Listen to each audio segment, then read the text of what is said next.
Hi, I'm John Carpenter, psychiatric therapist and UFO researcher.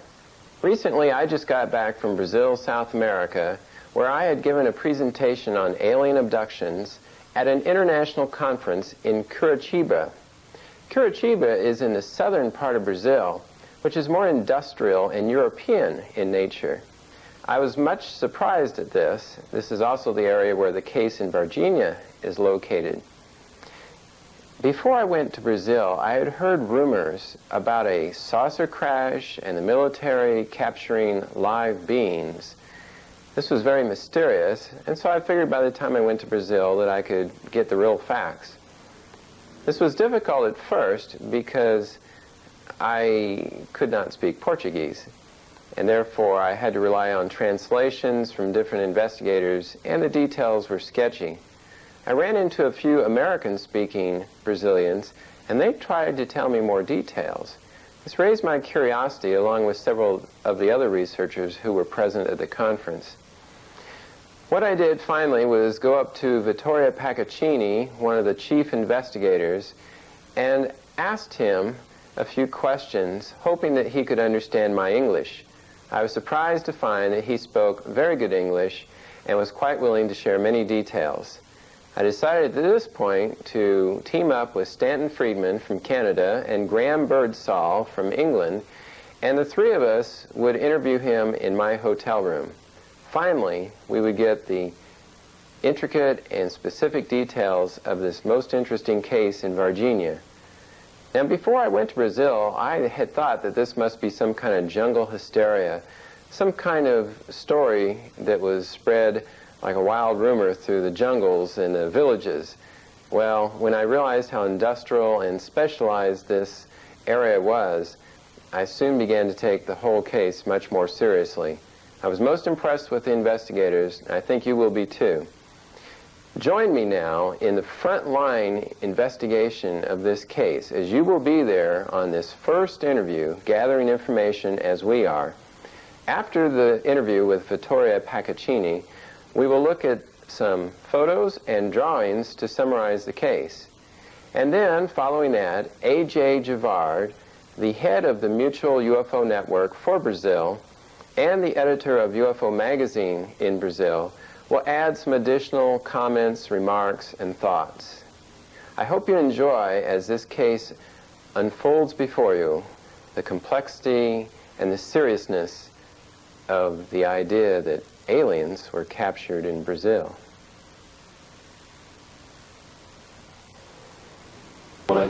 Yes. My name is Vitório. Where do I look? Doesn't matter. Just look at Stanton because you're between the two cameras. Yeah. Okay. My name is Vitório Pacaccini. I'm 31 years old. I'm single. I live in Belo Horizonte, which is the capital of the state of Minas Gerais. It's the second state of Brazil. And I belong to this oldest Brazilian investigation group. It's called CICOANI. It means Centro de Investigação Civil de Objetos Aéreos Não Identificados. And I have been working with them for 18 years now. The group was established right after the World War II, so we're talking about a 50 years old group, more or less. It's the oldest in Brazil. Were there sightings back then in Brazil, in 46, 47? Yes, many. Okay. And the president was, at that time we didn't have the jets in Brazil, so we had the Thunderbolt group. He was one of the pilots, okay, of the Thunderbolt fighters at that time. So he is the president. He started this group at that time.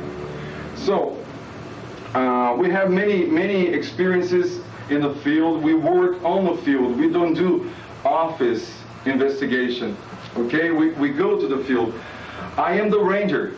I am the one who goes through the woods. I am the one who says, stay in the car. I go there on the mud, sometimes rainy day, everything. We use walkie-talkies and things like that, compass. So I have a little experience, I should say that. I never met Mr. Ubirajara Rodrigues, which is now my partner on Varginha. He was on the stage. Yes, Yeah. yes. Now he's back to Varginha. Oh. He has to work tomorrow morning. Okay. He's a lawyer. Oh, So, and let's go straight to the point. So I was in Belo Horizonte. That Sunday, I just bought a newspaper. It was in the beginning of February, 1996, some months ago. So I bought the newspaper, Estado de Minas paper. It's the biggest in our state. And I found his picture on a page saying, somebody in Varginha saw this weird creature. Later on, we have this fantastical TV show. It's the biggest audience in Brazil since 1973. And I saw this report in Fantástico show, broadcast by Rede Globo Network. Was Rodriguez in the report? Yes. Oh, okay. Okay, the first show. And then, right after that, on next day, Monday, I called my friends from our group, Sikoani, and said, did you hear that? Well, maybe we should have this meeting, and then we can establish what we can do to help to get involved with this, because it is in Minas Gerais state. Varginha is about 300 kilometers far from Belo Horizonte. Okay, so we had this meeting in my apartment. It's because I live alone, I don't have any kids, I'm not married. And then, considering that I'm from Três Corações, so I know the south of Minas Gerais, it would be easier for me to take care of this investigation, to go there and find out what was going on. So that's what I did the day after. So I'm talking about Tuesday. I went back to Três Corações where my mom lives. And I live in Belo Horizonte for 19 years now. So I went there. I checked the list, the telephone list, because I didn't know how to find Ubirajara. Didn't know him. So I called him and said, I'm Pacaccini from the Sikoani. He said, oh, somebody from the Sikoani down here. Wow, how good, blah, blah, blah, blah, blah. And I said, I would like to meet you to understand what's going on. He said, okay, how about tomorrow?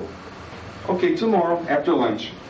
But before going to Três Corações, I called some friends going to Varginha. I called some friends from Belo Horizonte, friends in Três Corações. Três Corações means three hearts. It's the place where Pelé, the famous soccer player, was born. And some friends, I said, could you please check it out for me? Police people, army people, because it's a small town, 60,000 people. Varginha? No, Três Corações, my hometown. Okay, so I called some friends and said, could you please check around, stick your noses around there? I'll be there tomorrow, okay? Okay. So I got home, talked to mom, called Ubirajara.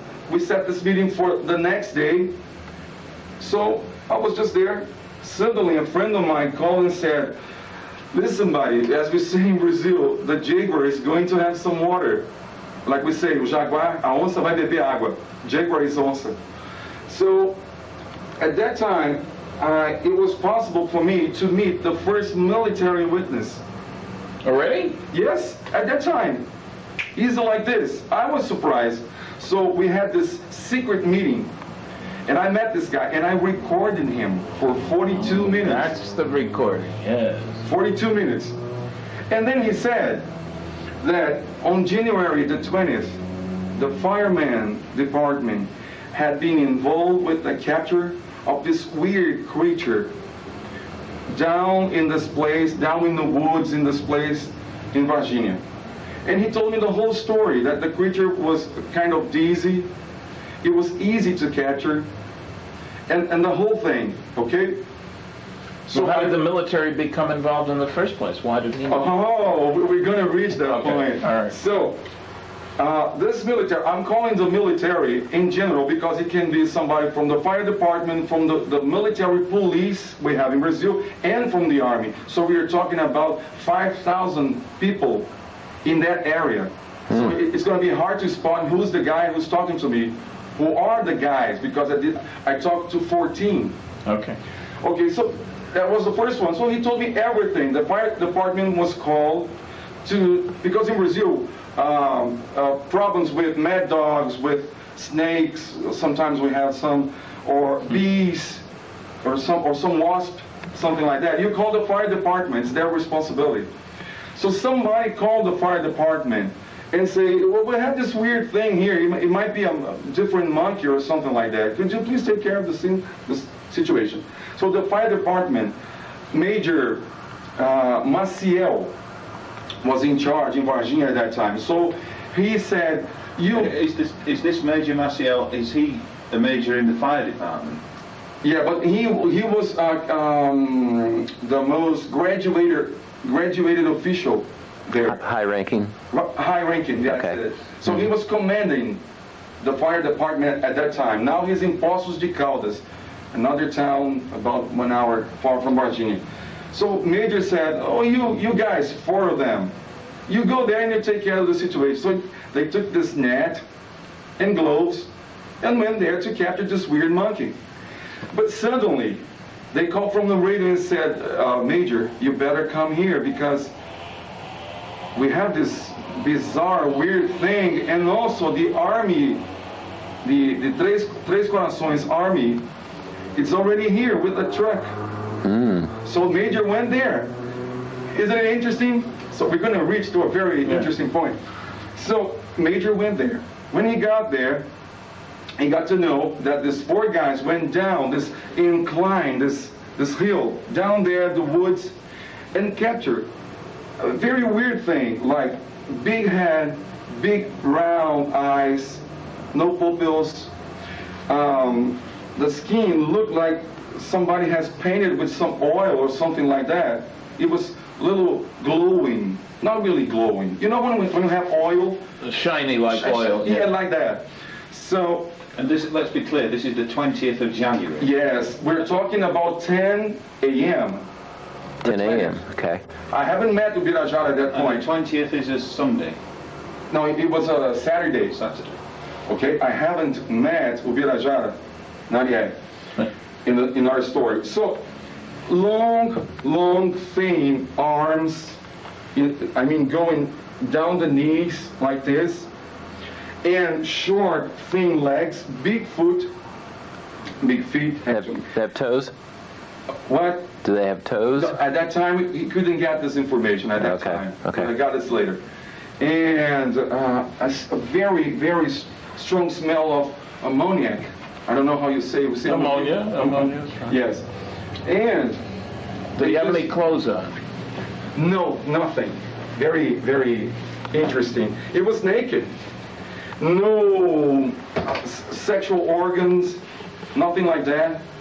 And how tall?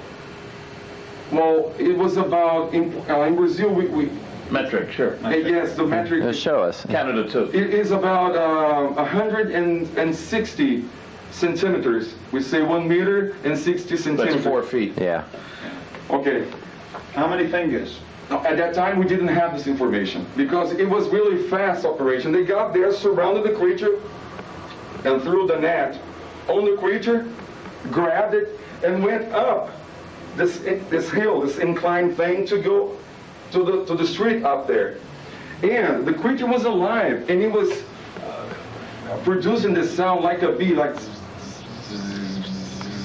it was the only thing they could hear at that time. There was no blood. They didn't image him. No. But the creature was dizzy. It was easy to capture. Not. He wasn't running away. No, it was a piece of cake. Easy. Okay. So I recorded. Sorry, can I just? This may be later.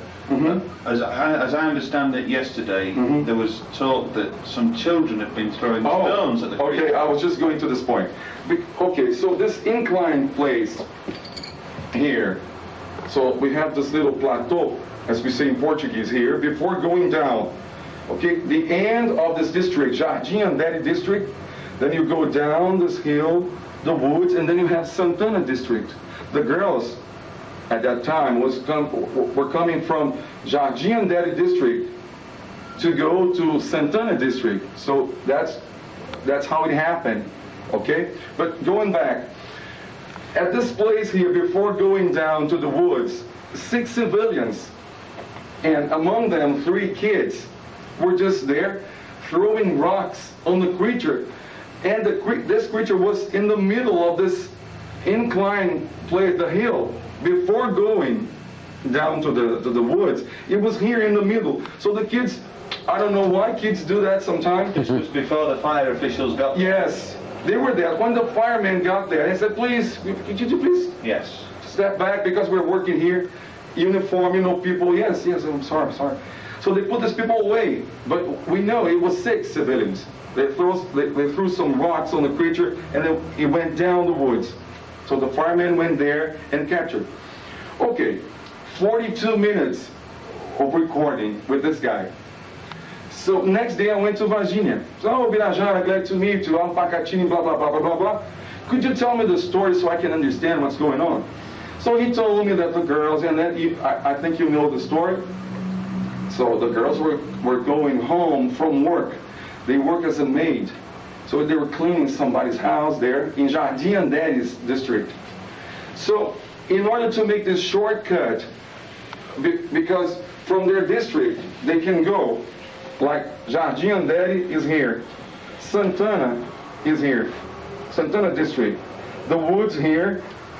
So they have to take this route like this, going this way to reach here. So they decided not to do this. They decided to make this shortcut. So they went through this way to reach the road, not the road, the street here. So they saw this creature around here on their way home. Okay? Jardim Anderes. Oh. Okay. Okay. So what did they see at that time? This creature bending down like this, one hand between the leg, other hand behind here, facing the ground like this. Like it's trying to hide? Yes. Mm-hmm. And all of a sudden, one of the girls, Liliane, 16 years old girl, she saw that and she screamed, and the creature did like this. Ah, it was enough. They thought it was the devil. Big round eyes, brown skin, dark brown skin, like somebody has put some oil on that. And the eye color was red, is that right? The eyes? Uh-huh. Big round and red eyes. So this is now 3:30 in the afternoon. Yes. So the girls saw the separate creature. Yes, that's the point. But Birajara didn't hear from me about the tape I had recorded the day before. So this is creature number 2. Yeah, probably. Okay. So, Or 3 or 4. Yeah. Okay. So, they saw this creature there. They screamed and they ran away. One more point. We know from this military that the fireman gave the creature, the first creature, to this army troop. It was 3 of them, 2 sergeants and 1 major. Put in this Mercedes-Benz C1418 model, as we say in Brazil, with some camouflage painting on the truck, and that canvas stuff behind where you can put the troops down there. So they put this creature, the first one, they put in this 1 meter, square meter wood box, just with the net and everything, just put the creature in there and cover this with a piece of canvas, a bag, canvas bag. And from outside the truck, you could hear this, and they just took it away to Três Corações town, where we have this army school. It's the biggest in South America. They have this war machine there. I mean, engineers, people, tanks and machine guns and everything. It's a big place. It's just huge. They have all these war things there.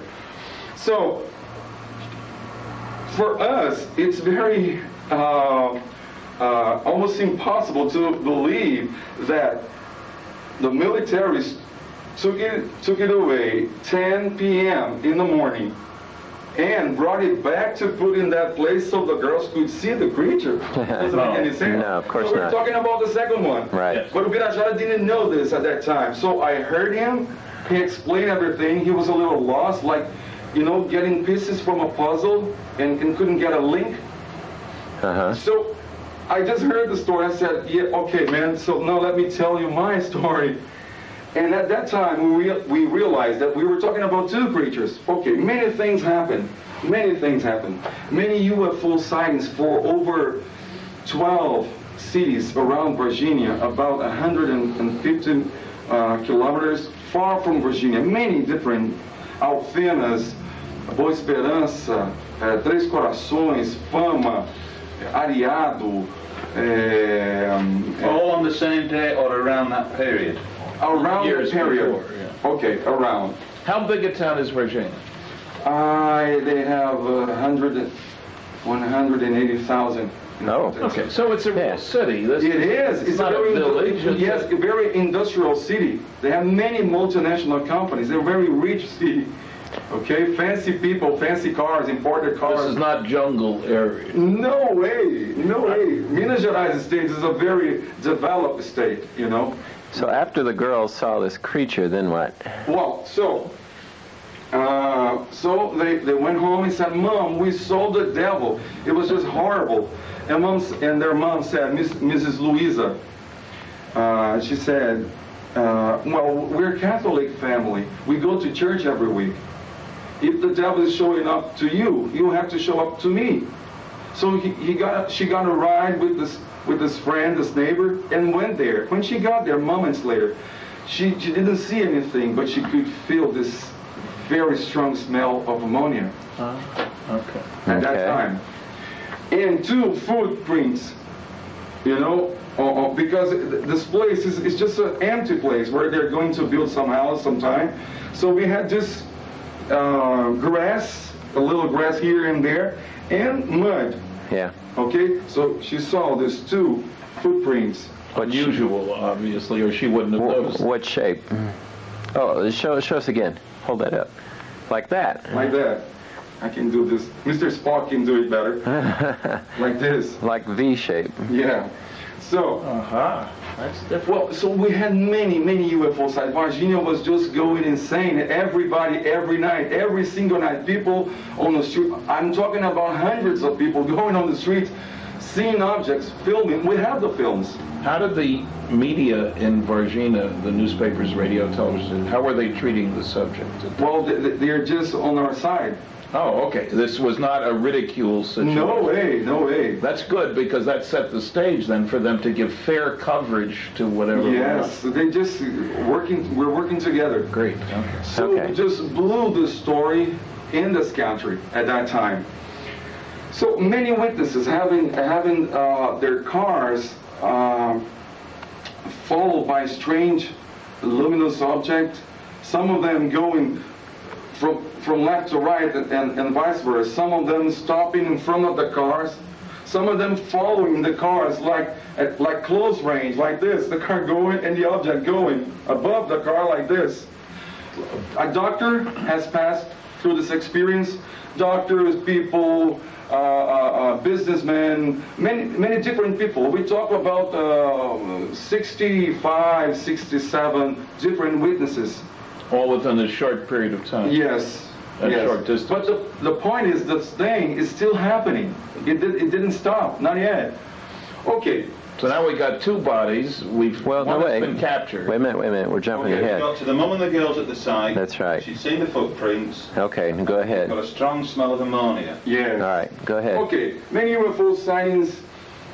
Well, one day I had this call from a man saying, "I would like to report a sighting. Could you meet in this place downtown in Três Corações?" I said, okay. So I went to this place to meet this guy that I didn't know. I just parked the car. A friend of mine, when I was young, saw me parking the car, crossed the street and said, "God sent you here. I need to talk to you." I said, "Why?" "Because I know a military who wants to talk to you." He was afraid, but now he knows that this is really serious and he wants to talk. And also they said, he's my friend, because I was in television at that time. I was in the newspapers, magazines, because we blew the story to the rest of the country. So we set this secret meeting, a different one. I'm talking about the second one. Right. So he said that this convoy on January the 22nd came from Três Corações to Varginha, 3 trucks First one was driven by soldier Cirilo. Second one by Corporal Vassallo. Third one by soldier De Mello. They went to Varginha and they followed this Volkswagen Bug, a yellow one, with the lieutenant from the Secret Service of the Army Secret Service. So this guy called each one of them to go with him, following him, downtown Varginha, going to many different places, stopping at Humanitas Hospital. They do many kinds of surgeries there. It's a very nice hospital. And Humanitas Hospital, it's in a place almost going out Varginha. So it's nearly suburban, or? Yes, it's almost suburban area. From there, you can go to the main road, to go to Três Corações, like this. You don't have to go downtown. You have a specific street where you go, and then you reach the road, the main road. So they went there, each one of them. So what happened? They saw more than 15 doctors in the backyard. Okay, they made the maneuvers. At the hospital? At the hospital. They made the maneuvers, and they went reverse, if I'm making myself clear. Backed up. Back up, through this big gate, and stopped the truck. 15 or more than 15 different doctors. Were these doctors, or were these doctors, and they could have been doctors and nurses? No, no. These were all doctors? Yes, because we checked that thing later. So this hospital, that's a lot of doctors for one hospital? Yes. But the point is, in the backyard, they saw fireman vehicle, military police vehicle, many people with uniforms from the fireman department, many people from the military police with specific uniform. These guys that looking like doctors with, how do you call that thing? We say stethoscope. Stethoscope. The heart. With stethoscopes hanging around their necks, with that white uniform, that thing here, and that mask. And the smell was just terrible, burning the noses because it was so awful. They were all wearing masks? Yes. And tell me, you guys, what smell we're talking about? Ammonia. Yeah. So, what they saw, this military that I taught, what he knew about this. I don't want to say that he was involved, because if you tell this to the press, the guy goes to the jail. He was involved in this operation, okay? Yeah. That's part of this operation. So he saw this wood box with this creature lying on, okay? Half of the box, because the other half was inside the place there. Oh, they had this tripods, like this, on the ground, with this wood box laying over. Like a trestle stand. Yes. Yeah. Okay. So they saw this creature there, and how it looked like somebody who has painted with oil, big, round, ugly eyes, 3 things on the head, because the girl saw these 3 different things on the head, but maybe there are bumps or something like that. I don't know how you call that. We don't either. But... Yeah, go ahead. Okay, so 3 fingers. 3 fingers. Short? Yeah, no, kind of long. 3. No thumb? No thumb. Okay. 3. And the creature was lying like this, with the legs a little bit like this. So he could see the feet, I mean, like this. Yeah. Does that mean that the box was too short for the creature to lay flat? Excuse me? It was flat. Oh, you mean the creature was bigger than the box a little bit? Yes, it was only half of the box. The other half that would be covering this one wasn't there yet. But was it on a diagonal, the creature, for example? Or, I'm just trying to get a handle on size. Okay, just to give it an idea. It was like this. Okay? Like the box here, supported by this 2 tripod thing. And the creature was like here. Understand? Yeah. So they needed the other half to cover and locked. The lid. Yes, The but lid. the other half wasn't there yet. Was inside the hospital. Okay. Okay. Was this creature alive? No, it was dead. It was dead. Could you tell how it was dead? Well, because it didn't move, and also a doctor came over here with this, how do you call that thing? Scalpel, the sharp knife? No. Do you have a pencil? May I borrow this pencil? You know that thing like this that doctors use to get cotton on something? Oh, forceps, yeah. Forceps. Okay. He came here, opened this little, it wasn't a mouth, it was a slit. Oh, just a slit. Opened this and grabbed the tongue and just pulled out the mouth like this. It was black, like a ribbon. Black and thin like a ribbon. Why did he do that, do you think? I don't know. He was examining or something like that. So many people in the backyard. There was this guy, this lieutenant, we call S2. It means he belongs to the Army Secret Service. Yeah, that's intelligence in the U.S. Okay. He was filming the whole thing, this guy, with this JVC camera. So he filmed the doctor pulling the tongue out. Everything. Everything. It was black. And then he just released the tongue and it went straight back to the mouth, into the mouth. It was... Did it look like a snake's tongue, like forked or...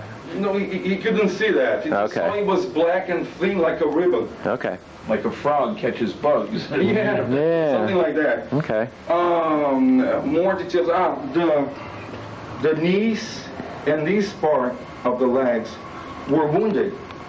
I also asked, it was a shot, it was knife, or it was a hit or something. No, like you have scratched. Yeah. Abrasions, yeah. Yes, here in the knees and all over here. Okay. Both of the legs. So. No sexual organs. No, he was naked. Okay. No nipples. No nipples. Nothing. Belly button? No belly button. And the head was big and bigger than ours. Okay. Big head, like this, with these 3 bumps or horns or things here. So. They seem to have bones. I don't know. They seem to be very knees, soft though, creatures. but, so there was a joint here. Yes, a joint. Is there an elbow? You couldn't see because the creature was this way. Okay. And the legs were this way. So it was really, how do you say when the skin is like this? Wrinkled? Wrinkled here. Very wrinkled here on the knees. Okay. So they covered up, locked it, and went to Tres Corazones, to the Army school. Well, it was in January the 22nd. The 23rd, they went to Campinas, the same convoy.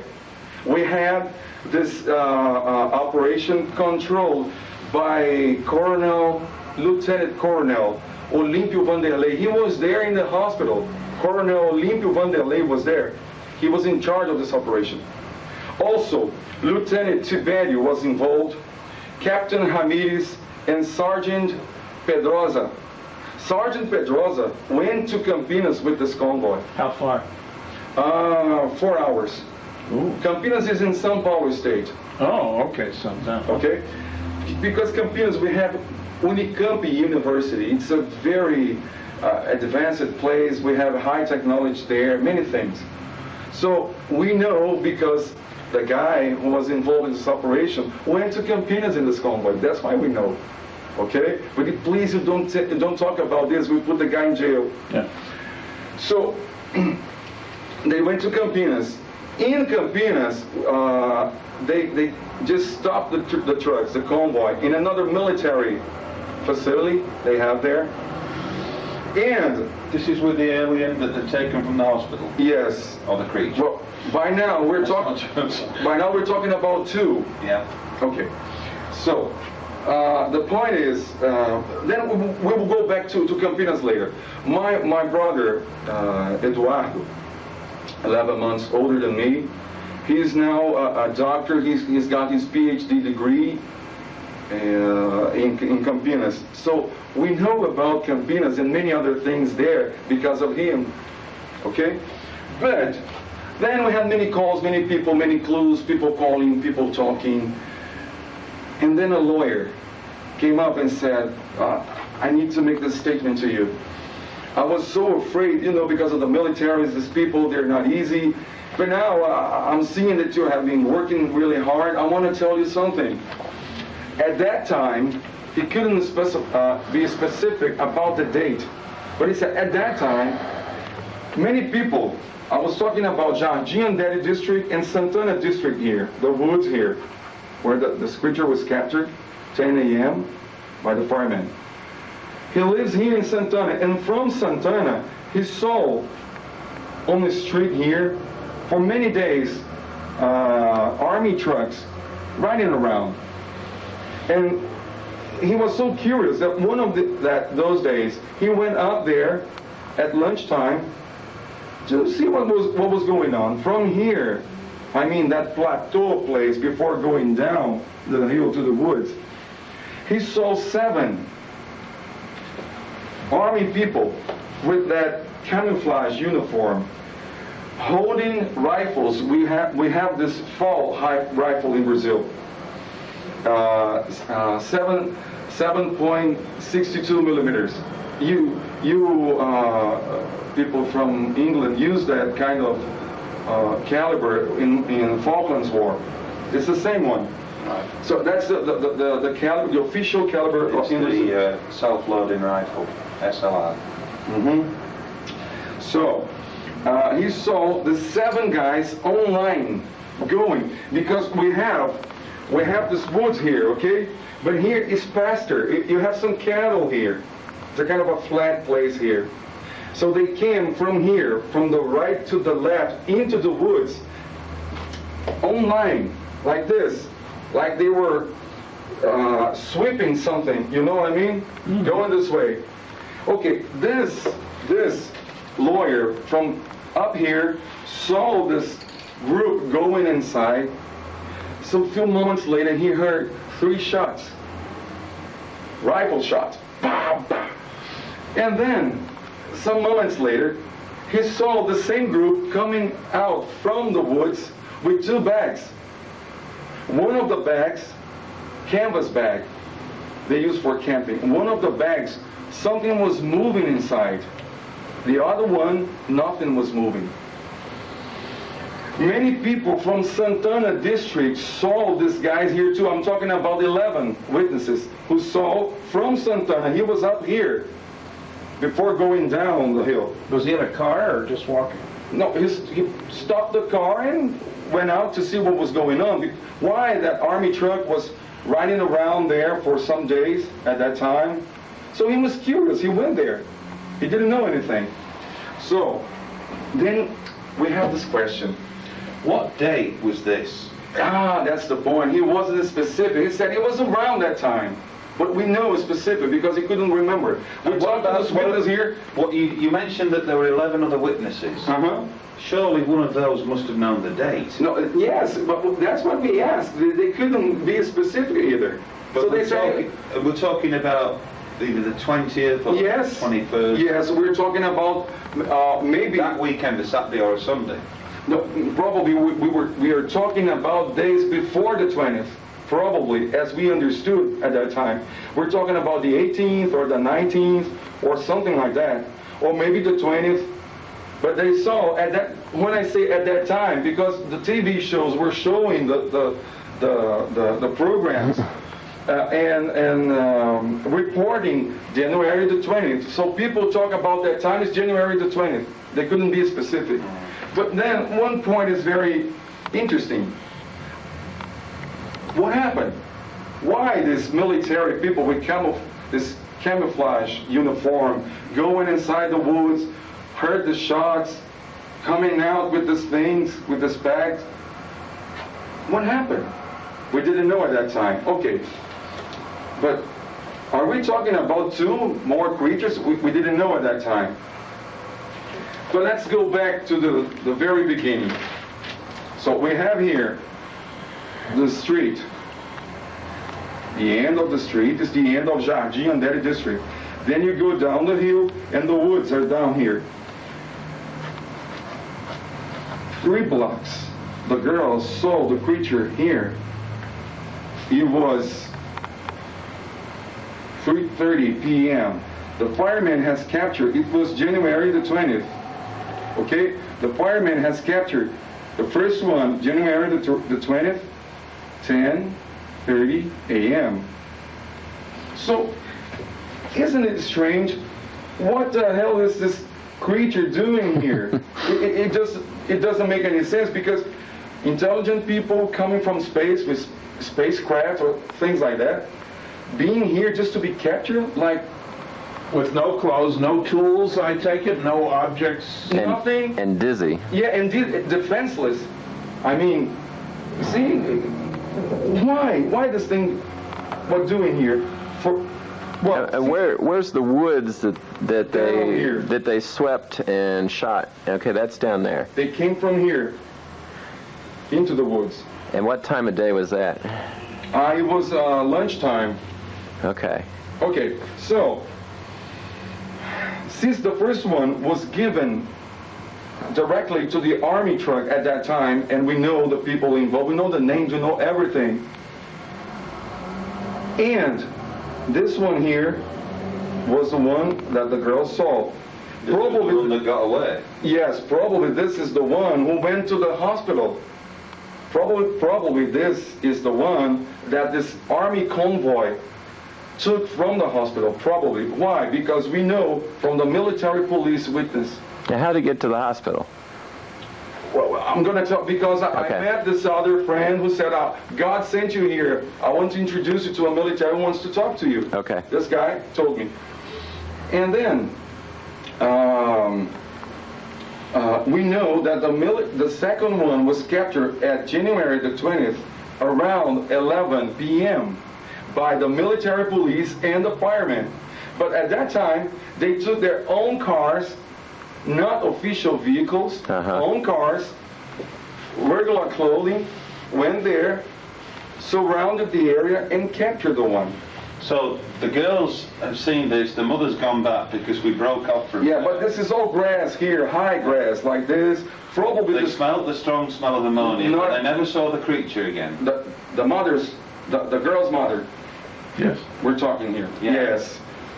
Okay? So she saw the creature and the creature ran off? No, the girl saw the creature. The mother didn't see anything. But she saw footprints and that's where we left it. So that creature was still at large. You're now saying that creature was later captured around 11 p.m. on the night of the 20th of January? Yes. Because the fire crews came back in their own vehicles. Was this out of kindness, or was it curiosity, or had they been sent back there? Well, because probably somebody called them. In Brazil, in the United States, it's 9/11. In Brazil, it's 190. You call the police, okay? So probably somebody had called the police or the firemen at that time. The fact is, these guys went there, and then we go to this very important thing. One of the guys somehow got involved with the creature. He went there, the policeman, this one here wasn't so easy to be captured. So the guys surrounded the creature, just, ran away. They go there again, surrounded the creature again. A little difficult to be captured.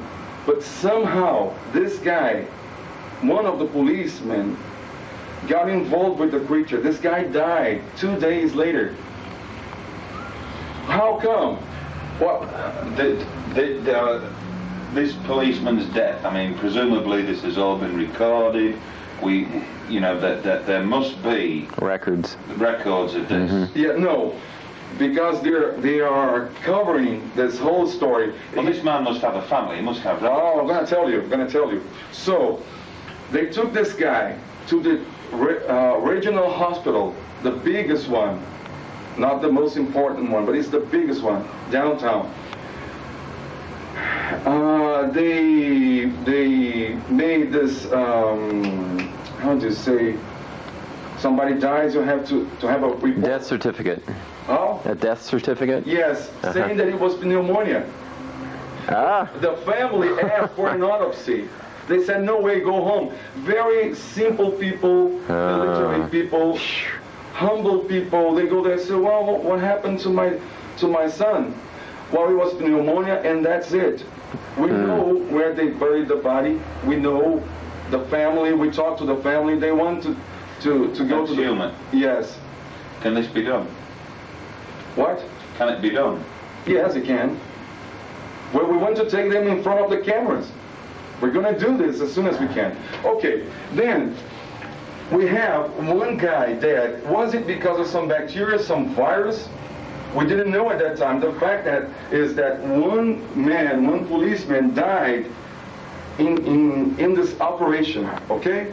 Well, I don't know if you remember, but I was saying that in January the 19th, this guy in this farm, 20 kilometers far from Varginha, saw this strange object that he thought it could be a submarine flying over the field. It was 19. What did he say? He said, no lights, no smell, no sound, but he has some mist or fog around. We thought that could be camouflage because in south of Minas Gerais it's cold, and probably he was using some camouflage, you know, like putting some fog around the ship or something like that. Okay.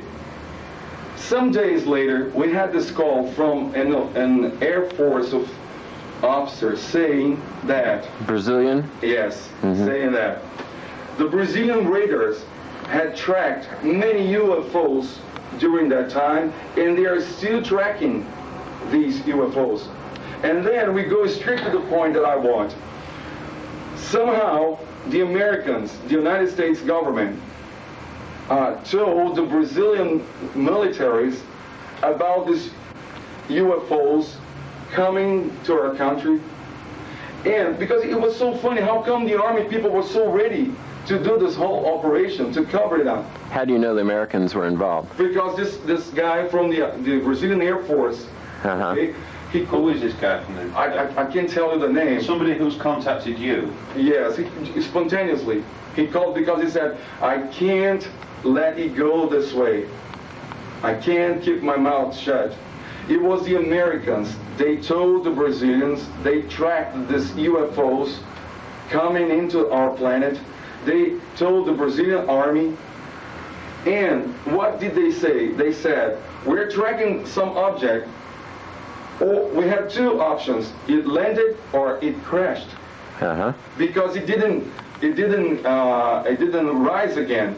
Right. So the point is, we have now a military person from the Army school who saw the wreckage. We're talking about a UFO who crashed. Now we can understand a little bit of this. Mr. Friedman was talking about the Roswell case. Maybe we have this little Roswell case down in Varginha. Now things are making sense, because what is this creature doing here? When the girl saw it, probably it was defending its life, because the military was shooting some of its friends down here in the woods. Because it doesn't make any sense. How come? Doing here what? And what these creatures were doing in the woods, probably because their spacecraft crashed around here. Probably it's this one that this farmer saw flying over the field in January the 19th. How far away is it? 10 kilometers. And if you go straight, it's about 1.5 or 2 kilometers.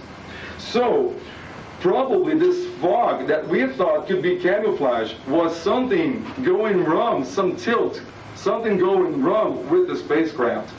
It wasn't a big one. It was like a microbus, as we say in Brazil. And it had this shape, like this.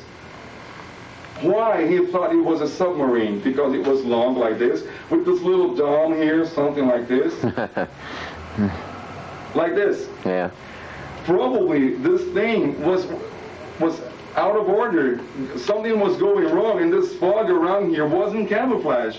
So in the Roswell case, as you know, Mr. Friedman, this little submarine. Yes, 5 meters. 5 meters. 5 meters on the field. So what it seems is that thing probably was not surveying the area to drop these creatures. We thought at the very beginning, probably this spacecraft was having some problem, something was going wrong, and this thing crashed. Probably it didn't break in many pieces. In some pieces, the fact is that open, maybe. Yes. Okay, Yeah. but we still have another question here. Yes. We have a few. Nothing I've heard so far would lead me to believe that these creatures were other than primitive. Is that a good word, I think? I mean, no clothes, no tools, disoriented. It's hard to believe that they were pilots, if you will, as opposed to cargo or robotic assistants or whatever. So there's another, we don't know if there was a crash or do we? Now, No. Okay. no one reported wreckage. No. Okay. Because it was so fast. Why it was so fast? The operation. Because the militaries were waiting for something. They were prepared for something. So that's why it was so fast. Because for us, it was How about radar in the area? we don't have any. No military radar? No. What about this military school? Yeah, they don't have it. Well, what about... It's the Army school. They don't have anything related. No to air bases? What about No. the local airport? No. But it's 180. No, the local airport is a tiny one. It's like a... What do you call It's it? just a, Like a just a place on the ground where you land an aircraft. It doesn't have any radar. But we know the guy who saw the wreckage in the truck. Oh, in the truck. So a strange metal, something silver, something really strange. Okay, so we do have somebody seeing some wreckage. Oh yes, not a civil witness, but a military one. Okay. This military one called his friend someplace else to say, because it's a very close friend, he said, you won't believe this, I just saw this convoy coming back to the Army school, and one of the trucks was carrying this pieces of metal, this silver weird metal. Okay. I couldn't see any wiring, anything like that. It was just weird. No, there is no wiring. Something like that. And then we know who this guy is. I sent him a message that I want to talk, and he said he's too afraid that I have to wait till the smoke gets down. You know, too much fire now. So Did this Brazilian Air Force pilot, who presumably you've spoken to two of these people, you've spoken to this friend of the man who claims to have seen the wreckage. So you've not spoken to this man physically yourself. not yet. Have you spoken with this Brazilian Air Force pilot? He called us. He called us. We have You've this. not met him. Which So Brazilian? I'm going to meet him. There is a Brazilian Air Force pilot who he said earlier Yes. had contacted them to say that I must talk with you. That's Because the United States had contacted us in Brazil to say you have an object coming in and it's either going to land or it's crashed. So that sounds like the space network. Now, have you spoke with this Air Force pilot? Through the telephone. Do you know who he is? Yes. So he's given you his name, you know where he is. Everything. And also, he, if you can keep it in secret, okay? He works in Belo Horizonte's airport, the biggest one in Minas Gerais. He operates the radar. He himself saw many UFOs on the radar. And he knows people from the Brazilian Air Force in Brasilia who told him that the government was covering up the whole thing. This UFOs flying around the Brazilian space.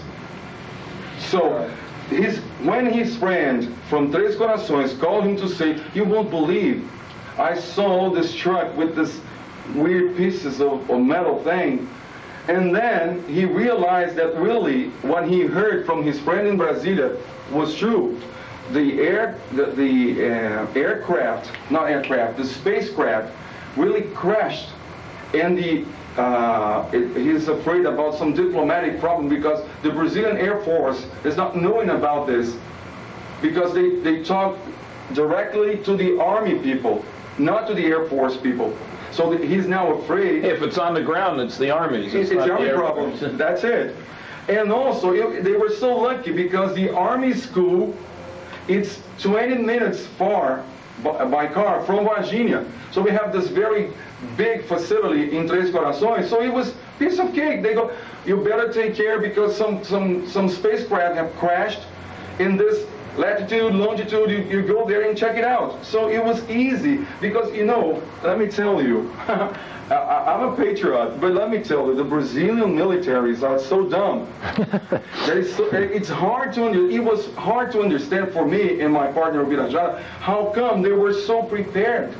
How come they could do? Most of them can hardly sign their names. Well, there is something else that you have to recognize.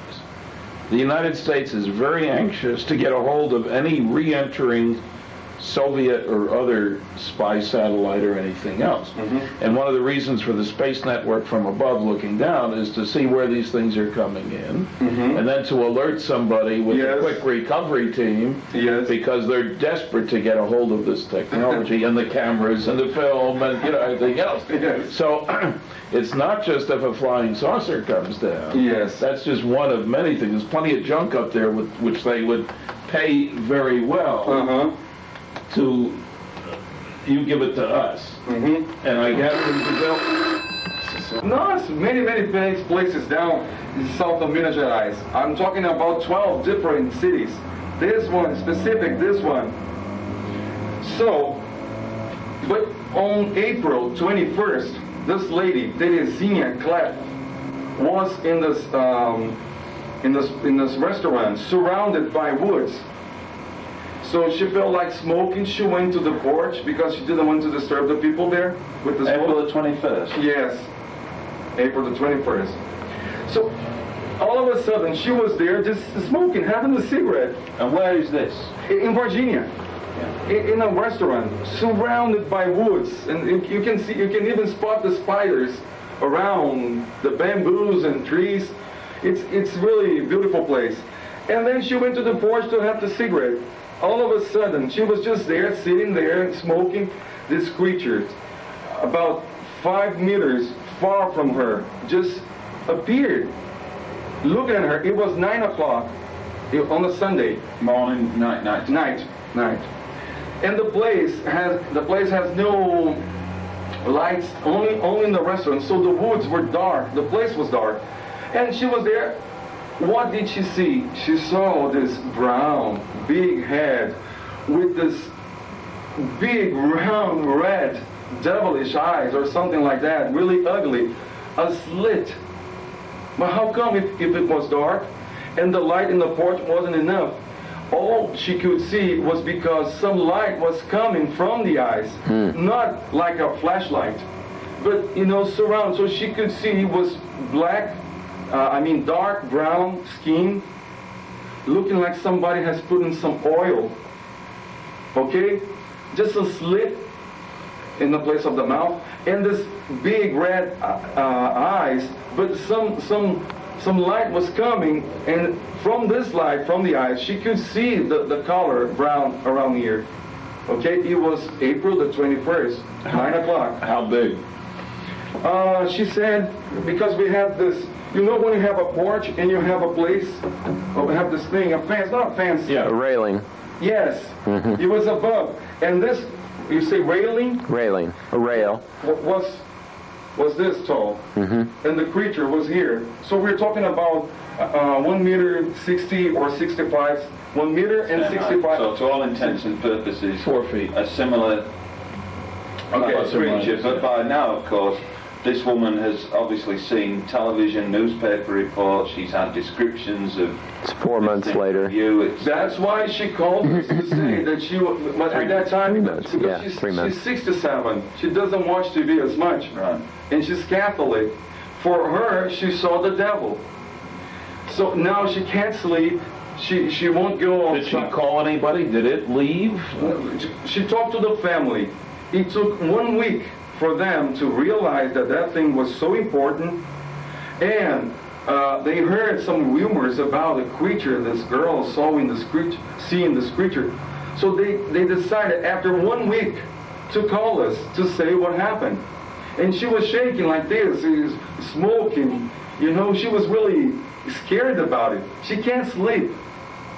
Okay, but then On May the 15th, this guy, Hildo, 20 years old, he was coming from Três Corações to Varginha. It's the road I use every day. I go and go back to Três Corações, go to Varginha and go back to Três Corações every day.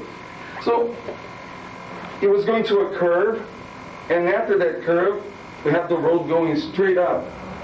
He was in a van we call Vista by Asia Motors. It's Korean. Yeah.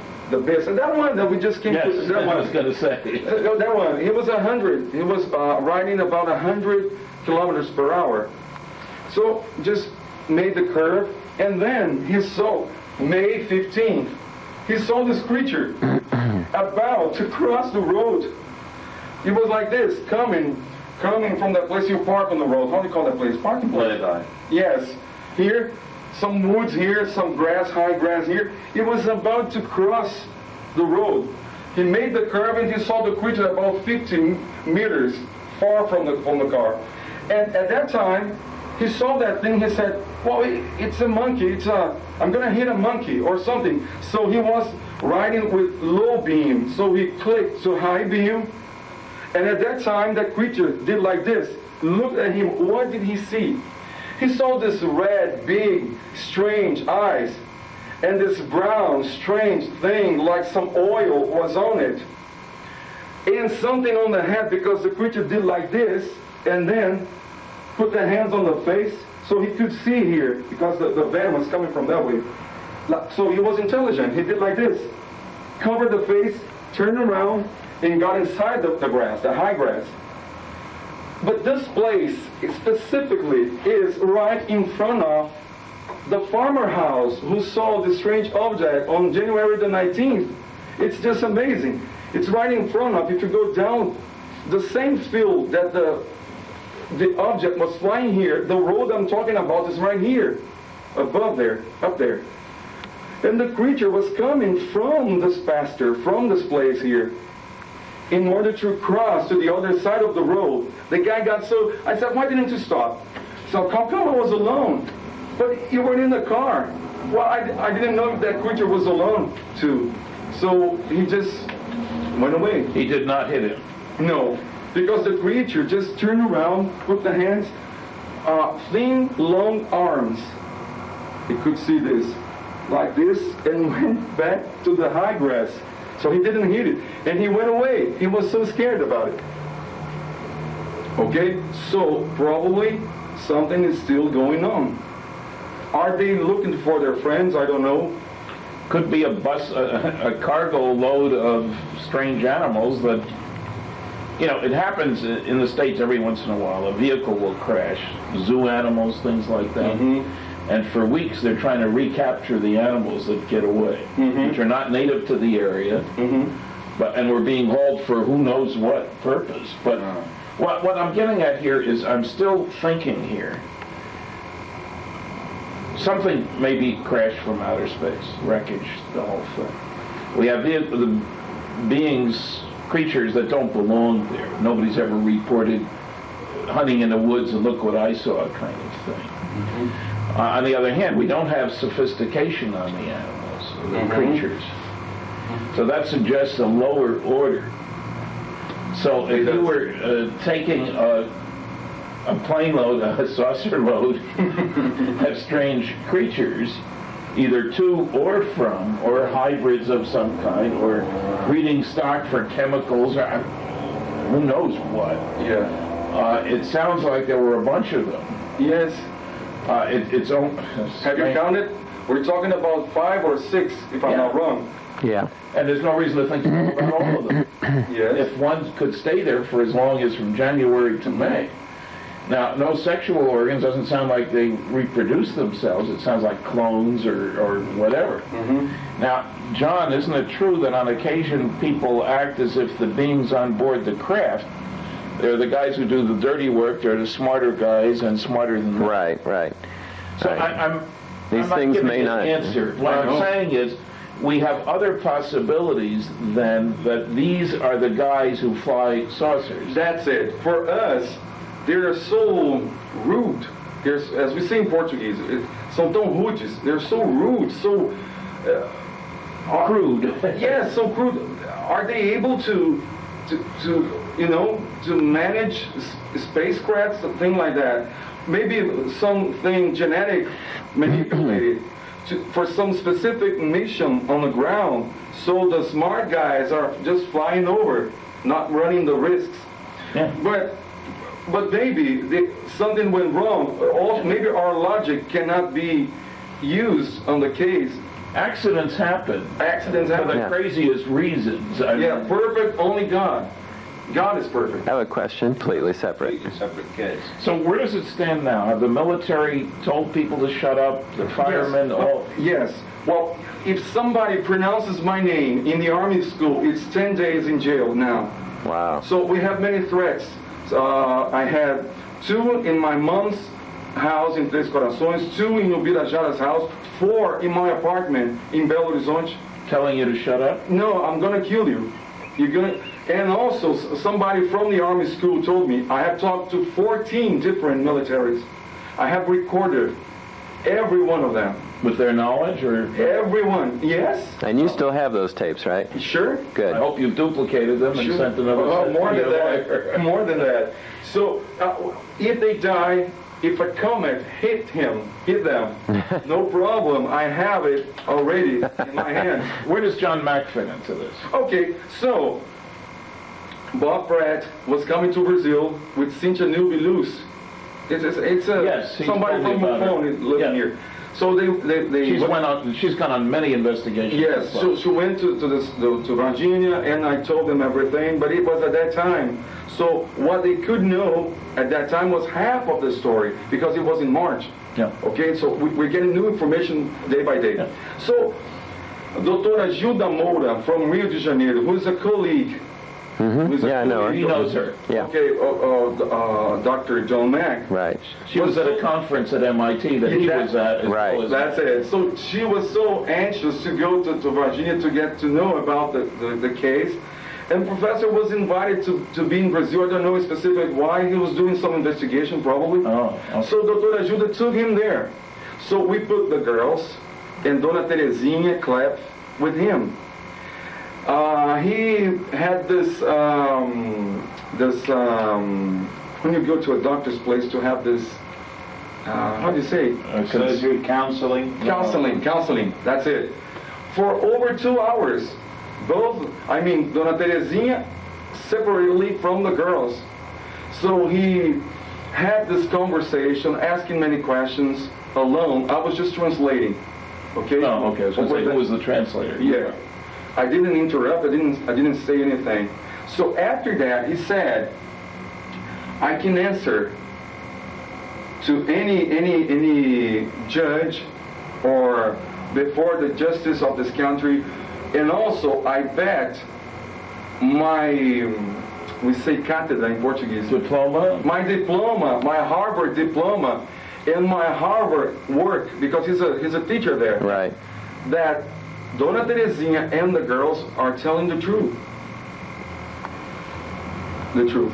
So, after that, if somebody asks me what I'm thinking about the girls, I say, don't ask me, you go to Harvard. Ask to a PhD guy there. Okay? She didn't talk to the girls, or did she? No. Dr. Amore? Never. Okay. So, many things. So people in Army school in Três Corações, a military, one of the guys that I have talked to, said that Coronel Olímpio Vanderlei has said that I'm going too far with this, that I'm, as we say in Brazil, that I'm putting some shit on the fans. And maybe, we say that in the States. Yeah. Maybe it's time to shut me up. Okay? So we had this threat by telephone. I'm wearing, you don't have to mention this, but I'm wearing, not now, not here, but I'm wearing this bulletproof vest. And of course... Where does the press fit in? Have any of the newspapers made an all-out effort to dig into this? Or? They are on our side. Well, we go to the press almost every week. Papers, television, different shows, different networks. I should mention something else. You bring up Roswell, but as I'm sure you're aware, Leonard Stringfield collected more than 50 reports of crash saucers. He didn't investigate them, their stories. We have a new document, I showed one page of it, that suggests that there was an operations manual for dealing with the recovery, handling, shipping of wreckage, bodies, etc. You don't do that manual if nothing has happened since 1947. What you have said makes it sound like somebody was prepared to deal with something coming down. So it may well be that rather than a link to Roswell, there's a link to 40 other cases You're in right. which craft have come I just down. mentioned Roswell because you That's have the your best cover. known, yes. Yeah. But also, I'm telling you, the military is in Tres Corazones. I know most of them down there. They're, as you say, United States, they're dumb as a donut. So they of course they're not ready to work with such a thing like that. They were prepared previously by somebody else. How come so fast? And now we can understand what this creature was doing here, probably struggling for its own life. No helicopters circling the area? 2 jet fighters. 2 jet fighters before. This guy, this lawyer who saw the militaries with the rifles and heard the shots, saw 2. We call F5. But That's unusual for them to be... They don't fly there. Never. So probably this creature here was just trying to save its life. Yeah. Probably the army people down here started this whole thing, you know, like shooting everything around, and the creatures just spreading around, like you say when the ship is going down in the middle of the ocean, it's sinking. You say, may God help every one of us, so each one take care. Yeah. You know, so probably this happened. Now we know from the guy, he controls the Belo Horizonte's radar, the radar from the Belo Horizonte's airport, that the UFOs were flying around here. We know this guy. I know who he is. I'm just preparing him to talk to me, okay? His wife, this guy, said, no, he's going to destroy our lives. He said, no. He has talked to many people. I know. He has talked to many people inside the army school. Didn't mention any name. So I'm preparing. The guy saw the wreckage. So we have the couple, wife and husband, who saw on January the 19th this thing like this flying over the field. We have many witnesses who had met these weird creatures. So probably we're thinking that at first, at the very beginning, that they were surveying the area to drop some creatures for some mission. Now we're understanding that they had some problem and crashed. And these creatures are now in this God's world trying to survive. My brother, then we go to my brother. Okay, my brother said, and he was positive because he knows, the professor who was following him in his PhD, His advisor. as an advisor, knows personally Dr. Badam Palhares, and he told my brother, and he's home, he didn't talk through the telephone, he said, I need to talk to you personally. He went there and said, Dr. Badam Palhares had made this necropsy, I don't know how you say Autopsy. Autopsy. But he cannot do it alone because he needs some expert, DNA expert and many others. So they had involved many people, not only from Unicamp University, but from many other cities around, using many other facilities, because we had mentioned Unicamp and people now is watching Unicamp. So probably they took it away from there. But for most testing, you'd only need small samples. Yes, but how many of them? They moved to Unicamp and from Unicamp to other place. We're now talking about 5 or 6 creatures, I don't know. Some of them are still alive, walking on the grounds around there, as Hildo saw on May 15th, as Dona Terezinha saw on April 21st. Okay? Lunchtime? That suit, or something like that. Well, even without it, they don't have Maybe they sexual have this organs. brown oil suit by some reason, and then you cannot identify. Well, I'm asking questions only because I hadn't heard it asked before. Oh, yeah. It's a question that was obvious if they're naked. I've got... and with the girls and stuff, I've got what about, did they see? I've got about... Actually, losing the battery is not too bad a thing. In Fantástico show, broadcast by Rede Globo Network. Was Rodriguez in the report? Yes. Oh, okay. Okay, the first show. And then, right after that, on next day, Monday, I called my friends from our group, Sikoani, and said, did you hear that? Well, maybe we should have this meeting, and then we can establish what we can do to help to get involved with this, because it is in Minas Gerais state. Varginha is about 300 kilometers far from Belo Horizonte. Okay, so we had this meeting in my apartment. It's because I live alone, I don't have any kids, I'm not married. And then, considering that I'm from Três Corações, so I know the south of Minas Gerais, it would be easier for me to take care of this investigation, to go there and find out what was going on. So that's what I did the day after. So I'm talking about Tuesday. I went back to Três Corações where my mom lives. And I live in Belo Horizonte for 19 years now. So I went there. I checked the list, the telephone list, because I didn't know how to find Ubirajara. Didn't know him. So I called him and said, I'm Pacaccini from the Sikoani. He said, oh, somebody from the Sikoani down here. Wow, how good, blah, blah, blah, blah, blah. And I said, I would like to meet you to understand what's going on. He said, okay, how about tomorrow? Okay, tomorrow after lunch. But before going to Três Corações, I called some friends going to Varginha. I called some friends from Belo Horizonte, friends in Três Corações. Três Corações means three hearts. It's the place where Pelé, the famous soccer player, was born. And some friends, I said, could you please check it out for me? Talking about a 50 years old group, more or less. It's the oldest in Brazil. Were there sightings back then in Brazil? In 46, 47? Yes, many. Okay. And the president was, at that time we didn't have the jets in Brazil, so we had the Thunderbolt group. He was one of the pilots, okay, of the Thunderbolt fighters at that time. So he is the president. He started this group at that time.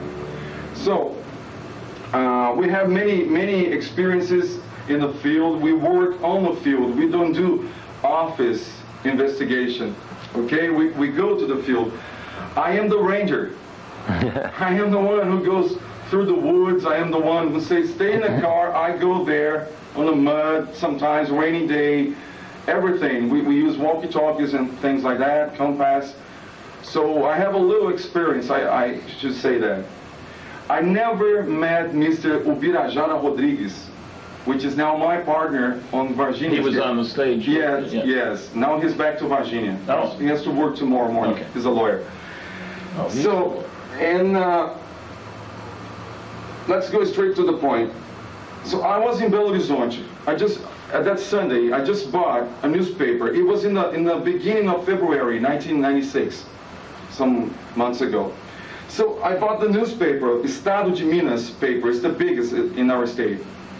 And I found his picture on a page saying, somebody in Varginha saw this weird creature.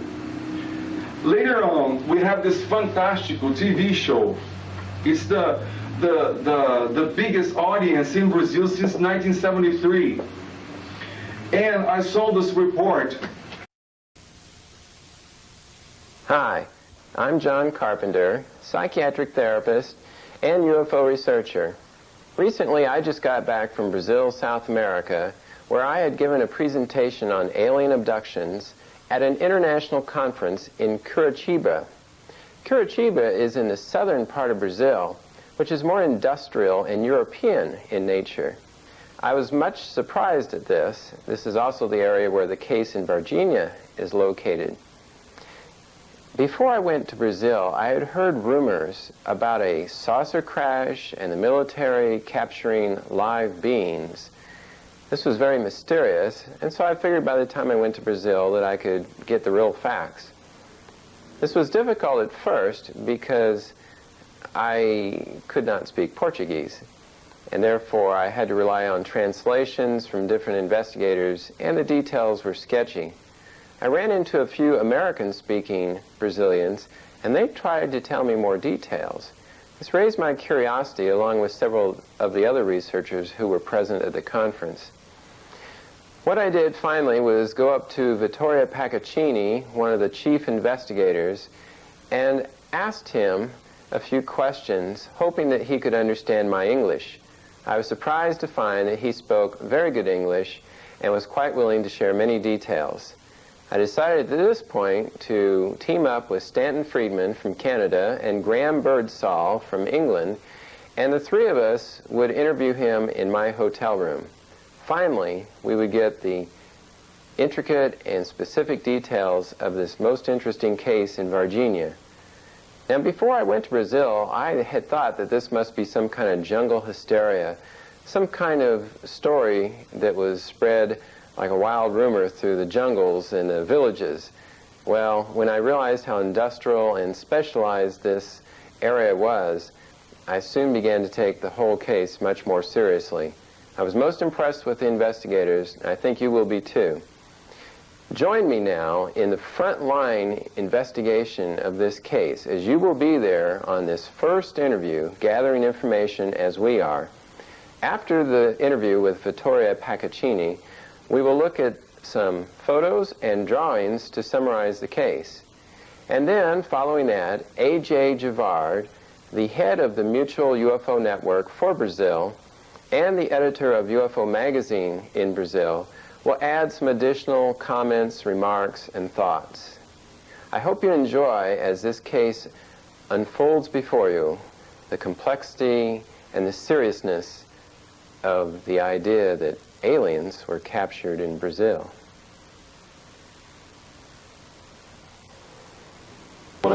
Yes. My name is Vitório. Where do I look? Doesn't matter. Just look at Stanton because you're between the two cameras. Yeah. Okay. My name is Vitório Pacaccini. I'm 31 years old. I'm single.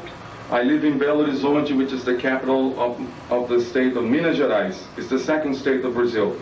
And I belong to this oldest Brazilian investigation group. It's called CICOANI. It means Centro de Investigação Civil de Objetos Aéreos Não Identificados. And I have been working with them for 18 years now. The group was established right after the World War II. So we're police people, army people, because it's a small town, 60,000 people. Varginha? No, Três Corações, my hometown. Okay, so I called some friends and said, could you please check around, stick our noses around there? I'll be there tomorrow, okay? Okay. So I got home, talked to Mom, called Birajara. We set this meeting for the next day. So I was just there. Suddenly a friend of mine called and said, listen, buddy, as we say in Brazil, the jaguar is going to have some water. Like we say, o jaguar, a onça vai beber água. Jaguar is onça. So at that time, it was possible for me to meet the first military witness. Already? Yes, at that time. Easy like this. I was surprised. So we had this secret meeting. And I met this guy, and I recorded him for 42 minutes. That's the recording, yes. 42 minutes. And then he said that on January the 20th, the fireman department had been involved with the capture of this weird creature down in this place, down in the woods in this place in Varginha. And he told me the whole story, that the creature was kind of dizzy, it was easy to capture, and the whole thing, okay? So how did the military become involved in the first place? Why did he know? Oh, we're going to reach that point. All right. So, this military, I'm calling the military in general because it can be somebody from the fire department, from the military police we have in Brazil, and from the army. So we are talking about 5,000 people in that area. So it's going to be hard to spot who's the guy who's talking to me, who are the guys, because I talked to 14. Okay.